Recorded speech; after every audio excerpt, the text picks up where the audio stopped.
Welcome back, guys, to Spurgeon Piper. This is Wilson. Today is a shorter video. This is one of those just quick tip videos that I occasionally put out. And this is something that was an issue for a while, and I guess I kind of still struggle with it because I'm still getting used to paying attention to it. But this is how to smoke your pipe and avoid burning your shirt or burning a book or clothing or whatever that's around you.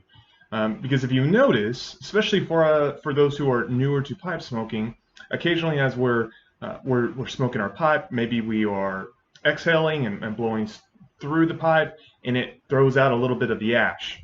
And some of that ash is ember, and it lands on you and it burns a hole. I have several shirts that have holes in them because of that. So whether it's clothing or whatever, there's a way to get around that, and it may take some time to get used to. But two quick tips.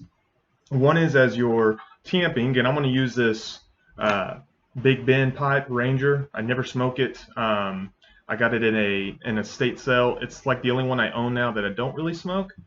It just goes up here behind me on my bookshelf, just kind of as a decorative piece.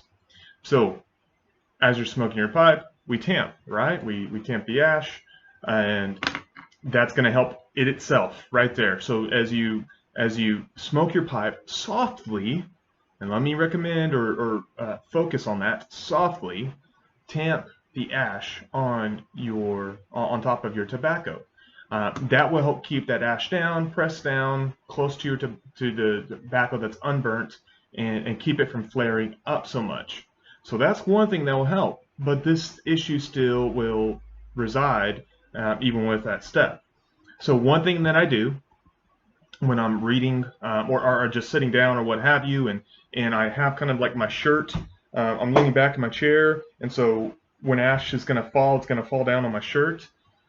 One thing that I do is I'll have my ashtray, which I've shown you before is just a tin that I open up. If I can open this one up, it hasn't been open in a while.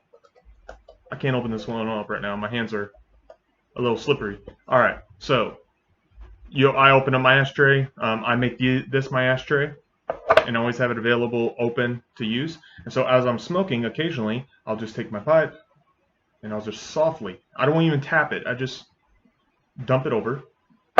And what happens is only the ash will fall out, in the loose ash. So it will still have the ash bed. Your tobacco will stay in there. It's not going to fall out especially if you're tapping down and your tobacco correctly. But it's just going to dump out that top ash level. The stuff that's loose that will fly up. And so those loose embers, that ash that makes a mess, it will stay or go in your ashtray, and it will help keep it from getting on you when you do exhale and get it everywhere. Or maybe you're moving around. If you're doing something and it dumps over, well, you won't have that happen so much. So that's what I recommend for you. I hope it will be helpful. To go over it really quickly, two things. Make sure you're so often slightly tamping down your ash, and then occasionally just turn over your pipe, let the loose ash drop out. And that will help take care of you getting it on your clothes or on your book or whatever else you're doing at the time that's nearby you. So that's quick. I hope it's helpful. If you have any questions, as always, let me know, and I'll be happy to help answer that. And be sure to leave a like and subscribe. And so, guys, I hope you take care, and I hope you have a good week.